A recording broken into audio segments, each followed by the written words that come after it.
को हराकर कायम भी कर पाएंगे। दिनेश जी, बहुत महत्वपूर्ण बिंदु उठाए हैं आपने। मैं आता हूं सुनील जी आपके पास। कांग्रेस के पास कुछ प्लस पॉइंट्स ये हैं कि उसके जो लोकल लीडर्स हैं बहुत स्ट्रांग हैं, चाहे वो बघेल या कमलनाथ हो या गहलोत हो, या फिर दो स्टालवर्ट और हैं साउथ के अंदर, सिद्धारमैया और डीके शिव कुमार, बहुत स्ट्रांग हैं। बल्कि डीके शिव कुमार और सिद्धारमैया को तो राहुल गांधी और प्रियंका गांधी की कर्नाटक में जरूरत नहीं है, वो दोनों ही काफी है कि वो पूरी की पूरी सिचुएशन खुद हैंडल कर लेंगे। और इस बार भारतीय जनता पार्टी चूंकि कर्नाटक में बैकफुट पे है, और मैंने कम से कम अब तक 15-20 एपिसोड कर्नाटक पे किए हैं, तो एक एक जिले से वाकिफ हूं इस समय कि कहां पर क्या चल रहा है। बीजेपी साउथ जितना आपका कर्नाटक है पूरा ही ब्लैंक है, वहां पर हालत इतनी खराब है कि मांड्या, हासन, मैसूर के रीजन में उनकी प्रेजेंस नगण्य है बिल्कुल देखा जाए तो। एक और खास बात है कर्नाटक में सुनील जी की बीजेपी को आज तक कभी विधानसभा में वहां पूर्ण बहुमत नहीं मिला है। हमें ये बात भूलनी नहीं चाहिए। लोकसभा में भले ही जितनी मर्जी सीटें मिल जाएं, लेकिन विधानसभा में आज तक कभी भी उसको कर्नाटक में बहुमत नहीं मिला है। और जो भी सरकार उसने बनाई है जोड़ तोड़ के बनाई है या ऑपरेशन लोटस से बनाई है। इस बार जो कल जो एक निर्णय आया वहां पर जो कांग्रेस को फेवर कर रहा है, क्योंकि लिंगायत इनको वोट देते हैं, वोकालिंगा जो है वो जेडीएस को वोट देते हैं। मुस्लिम्स का 4% कट करके 2% वोकालिंगा का और 2% लिंगायत को दिया। तो कुछ लिंगायत के मठ जो उनके प्रतिक्रिया आई, मेरी बात हुई है उनसे, वो कहते हैं कि हमें ये बिल्कुल पसंद नहीं है कि 14% मुसलमानों का 4% कोटा कट करके 2% हमें दे दिया जाए, ये हमें मंजूर नहीं है, आप समाज में दरारें डाल रहे हो। और जब सीटी रवि वोकालिंगा के मठ से मिलने जाते हैं, उनके गुरु से मिल जाते हैं जो बहुत यंग हैं खासतौर से, तो वो सॉफ्टवेयर इंजीनियर है जो गुरु है उनके, जो अभी मठ के जो स्वामी है, वो बोलते हैं तुमने ये कैसे कह दिया कि नांजे गोड़ा और उरी गोड़ा ने टीपू सुल्तान का कत्ल किया था 1799 में। तो ये इनको बूमरैंग कर रहा है हिंदू मुस्लिम कर्नाटक के अंदर इस समय। अब इनके पास कुछ बचता नहीं है, तो फिर से वही रिजर्वेशन लेके आओ या हटा दो। लेकिन कहीं ना कहीं बीजेपी बैकफुट पे। मैं एक बात और मान के चलता हूं सुनील जी की नथिंग सक्सीड्स लाइक सक्सेस, और कांग्रेस को अगर एक बड़ी सक्सेस मिलती है कर्नाटक में, it will motivate the party for all India basis. Sir Sunil ji. धन्यवाद दिनेश जी। देखिए, आज की तारीख में जब हम आप चर्चा कर रहे हैं, अगर आप भारतीय जनता पार्टी को चुनाव में विपक्षी दल हराना चाहते हैं तो उनको भाजपा विरोधी मतों के बंटवारे को रोकना होगा। यह जरूरी नहीं है, बिल्कुल आवश्यक नहीं है कि कोई एक नेता बन के उभर के चला आए, कोई एक संगठन का एक नाम हो जाए। लेकिन यह जरूर होगा कि अगर उत्तर प्रदेश में समाजवादी पार्टी एक मजबूत पार्टी है तो उसको आगे रख करके बाकी लोग उसको समर्थन दें, उसके खिलाफ उम्मीदवार न खड़े करें। क्या एक भारतीय जनता पार्टी का उम्मीदवार और एक विपक्ष का उम्मीदवार, हर राज्य में भारतीय जनता पार्टी के सामने बड़ी चुनौती है। और कोई ऐसा राज्य नहीं है कि जहां पे आज लोकसभा के चुनाव में लोग स्थानीय जो रीजनल पार्टी है उसके साथ उतनी प्रतिबद्ध है, अगर वो भारतीय जनता पार्टी के साथ दिखाई पड़ रही है। तो भारतीय जनता पार्टी विरोधी मतदाता एक विकल्प ढूंढ रहा है। अगर आप पश्चिम बंगाल की बात कीजिए, पश्चिम बंगाल में निश्चित रूप से तृणमूल कांग्रेस बहुत मजबूत पार्टी है। भारतीय जनता पार्टी को विधानसभा में उससे रोका, वामपंथी दलों को निस्तानाबूद कर दिया इस राज्य से। लेकिन आज ही मुर्शिदाबाद में चुनाव हार गई। वह चुनाव हारी जो 2011 के बाद से कभी नहीं आ रही है। टीएमसी कोई भी उपचुनाव नहीं आ रही है वहां पश्चिम बंगाल में। गोया कि एक ऐसा वर्ग तैयार हो गया है जो भारतीय जनता पार्टी में के पक्ष में खड़े हुए लोगों के साथ जाने के लिए तैयार नहीं है। अगर आप तृणमूल कांग्रेस, कांग्रेस वामपंथी गठबंधन और बीजेपी, इन तीनों के उम्मीदवार अगर पश्चिम बंगाल में खड़े होते हैं लोकसभा के चुनाव में, तो बीजेपी को फायदा होगा। बीजेपी के प्रतिबद्ध मतदाता हैं, वो कम है या ज्यादा है बात अलग है। डिसाइडिंग केवल है कि जो मतदाता फेंस में बैठा हुआ है, जो किसी भी दल का प्रतिबद्ध मतदाता नहीं है, या तो विरोध में है या समर्थन में।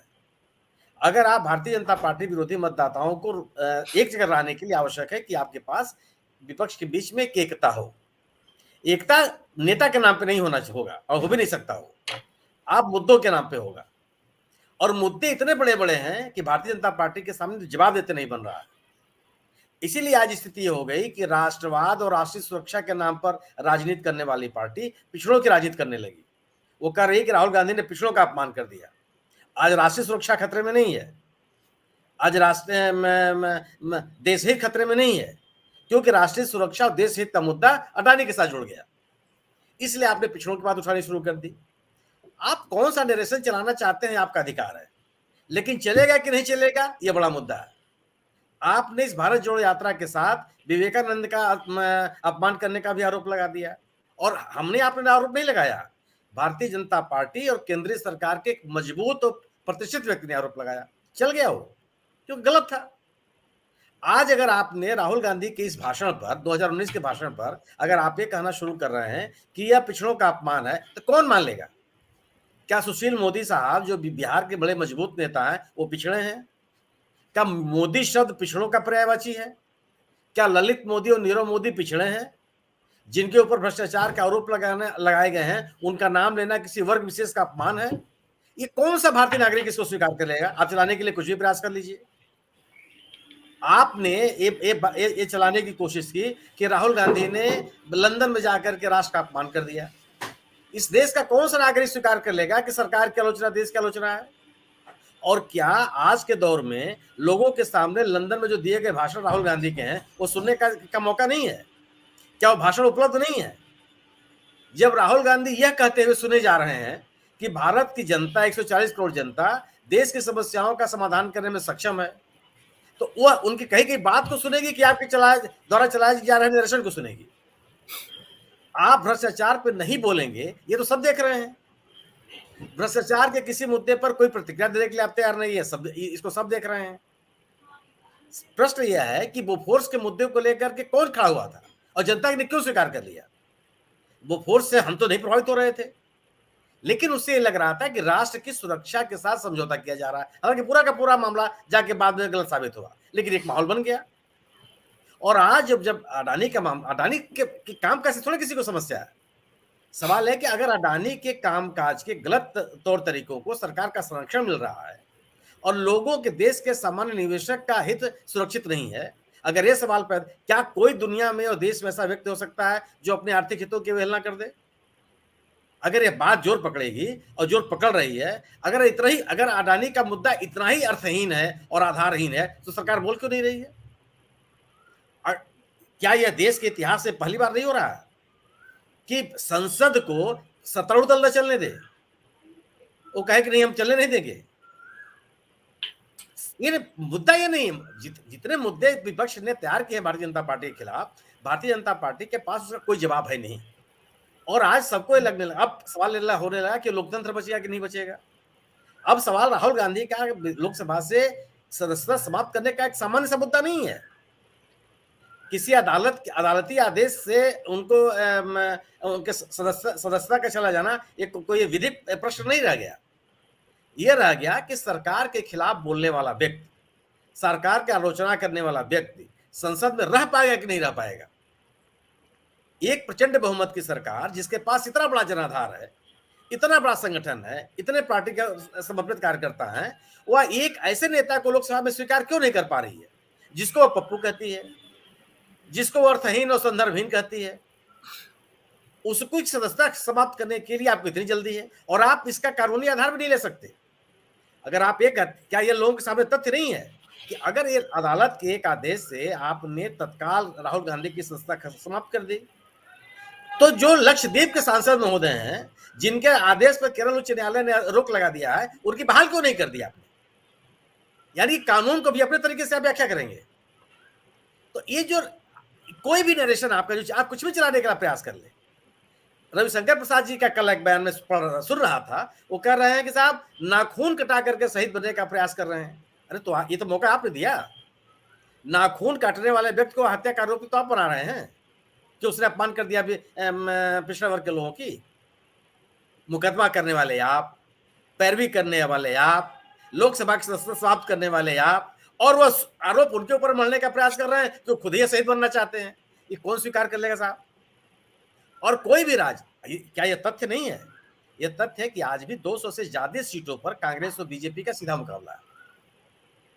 किसी को बेतमन कौन जो मैं तो इस बात का समर्थक हूं कि जो बात नीतीश कुमार ने कही है शुरुआत के समय में जब उन्होंने भारतीय जनता पार्टी को अपनी सत्ता से अलग किया, कि जिन राज्यों में जो राजनीतिक जो क्षेत्रीय दल महत्वपूर्ण है उनको आगे करके बाकी विपक्षी एकजुटता हो, वो आगे रहेगी। और माने कौन सा राजनीतिक व्यक्ति कहेगा कि तृणमूल कांग्रेस जो है 42 सीटों में से आप 40 सीटें कांग्रेस को दे लीजिए? कोई इस बात को स्वीकार करेगा क्या? कोई कहने वाला क्या पाएगा? कांग्रेस ने अपने साथ जिन दलों के साथ उसके समीकरण हैं, जिसके साथ उन्होंने समझौता किया, उस समझौते को उन्होंने बड़े तार्किक तरीके से चला भी रहे हैं। अब आप महाराष्ट्र की बात कीजिए, क्या जब महाविकास अघाड़ी बनी थी, क्या उद्धव ठाकरे साहब को पता नहीं है कि कांग्रेस का रवैया या रुख सावरकर साहब के बारे में क्या है? ये कोई नई बात है क्या? अगर ये कोई बात होती है कि साहब इन्होंने बोल दिया तो आधार उन्होंने, इसीलिए बड़े मुद्दों पर आपको इन मुद्दों को छोड़ना होता है। वह प्रतिक्रिया उद्धव ठाकरे नहीं देखिए, इस मुद्दे पर आपके साथ हम अलग हो जाएंगे, क्योंकि इन छोटे मोटे मुद्दों से बड़ा मुद्दा आज है कि आपके पास लोकतंत्र बचेगा कि नहीं बचेगा, चुनाव के हालात बचेंगे कि नहीं बचेंगे, लोकतांत्रिक संस्थाएं अस्तित्व में रहेंगी कि नहीं रहेंगी, संविधान का वर्तमान स्वरूप आज रह पाएगा कि नहीं रह पाएगा, संविधान का जो मूलभूत ढांचा है वो बचेगा कि नहीं बचेगा, केंद्रीय एजेंसियों को आजादी के साथ काम करने को मिलेगा कि नहीं मिलेगा, न्यायपालिका स्वतंत्र रहेगी कि नहीं रहेगी। ये बड़े मुद्दे हो गए। और यह मुद्दा जब जनता के सामने है तो मेरा यह मानना है कि इससे भारतीय जनता पार्टी के प्रति आम मतदाता में, मैं नहीं कहता आज भी उनके पास बड़े ज्यादा समर्थक है, उनके कार्यकर्ता है, लेकिन आम मतदाता में है, आम मतदाता जिनकी संख्या उनके समर्थकों से ज्यादा है, वह उनकी विश्वसनीयता, उनके बीच में भारतीय जनता पार्टी की विश्वसनीयता घटी है। और विपक्षी दलों की एकजुटता सत्तारूढ़ दल के लिए हर राज्य में एक बड़ी चुनौती साबित हुई। जी, बहुत अच्छी बात कही आपने। मैं